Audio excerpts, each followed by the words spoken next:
Уважаемые жители Республики Коми, добрый вечер. Сегодня был очень длинный, насыщенный день. Выхожу в эфир позже, чем обычно. Ну и сейчас расскажу вам обо всем по порядку. Сначала несколько цифр об эпидемиологии. В республике лабораторно подтверждено 1804 случая заболевания коронавирусной инфекцией. Прирост за последние сутки 111 человек. Из них 72 – это Воркута, 36 – Усинск и 3 – Сыктывкар. Всего под медицинским наблюдением 1629 человек. Выздоровело 960 человек и за последние сутки 21 человек. Хочу сказать, что действительно вот такой сегодня рост, большой, 111 человек. К сожалению, мы его проходили в Сыктывкаре, но вот сейчас этот горб эпидемиологический проходим в Воркуте и Усинске. Несколько дней мы еще видим, будет развиваться так события, будет прирастать. Самое главное, что мы контролируем ситуацию, мы лечим всех, кто у нас заболевает, всех тяжелых отправляем по санавиации в Сыктывкар и контролируем ситуацию.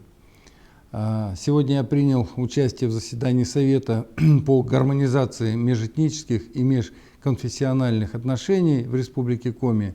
Состоялся живой, конструктивный разговор с руководителями общественных объединений. Это объединения, которые представляют народы, проживающие в республике.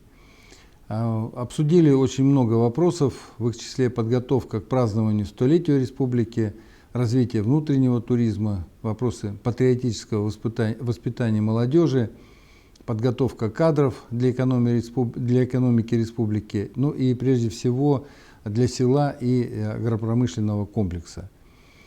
Сегодня я побывал с рабочим визитом в Сыктывдинском районе, приехав в Ильгард.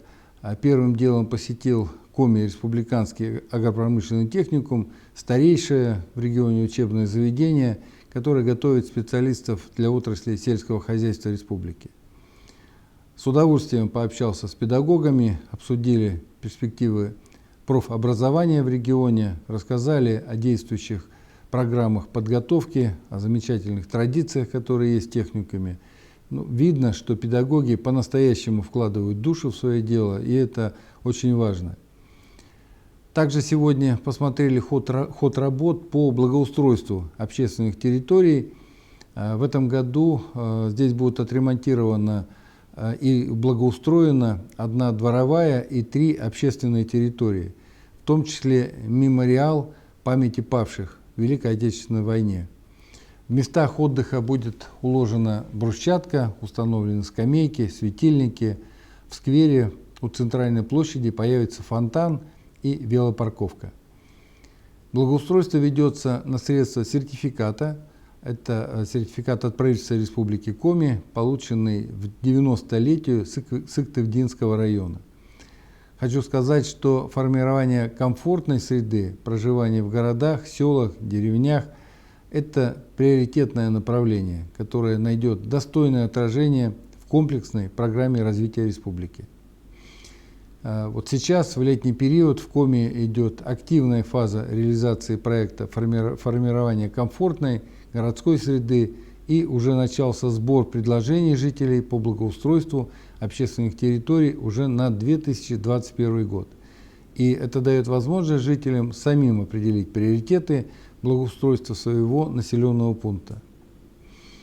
Еще одним хорошим инструментом участия граждан в преобразовании своих населенных пунктов являются проекты по благоустройству, которые реализованы будут в рамках народного бюджета. В этом году в республике реализуется 49 социально значимых инициатив в сфере благоустройства. На эти цели направлено более 34 миллионов рублей из республиканского и местных бюджетов. Деньги получат все муниципалитеты. В этом году народными проектами по благоустройству будут охвачены 43 населенных пункта республики. Средства будут потрачены на ремонт дорог, реставрацию памятников, модернизацию уличного освещения, обустройство детских и спортивных площадок. Парки и другие общественные пространства также будут благоустроены. Сегодня в Ильгарде Я также встретился с представителями общественности района. Было задано очень много вопросов. Это и вопросы по развитию сельских территорий, строительству школ, детских садов, ремонту дорог, модернизацию ЖКХ, повышению занятости на селе и очень много другие темы.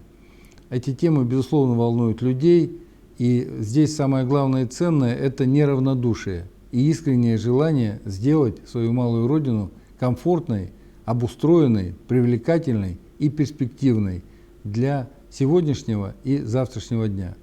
Безусловно, все прозвучавшие предложения мы детально проработаем, изучим и дадим ответы. Уважаемые жители, это вот все, о чем я сегодня хотел рассказать вам. Будьте здоровы, берегите друг друга. До завтра.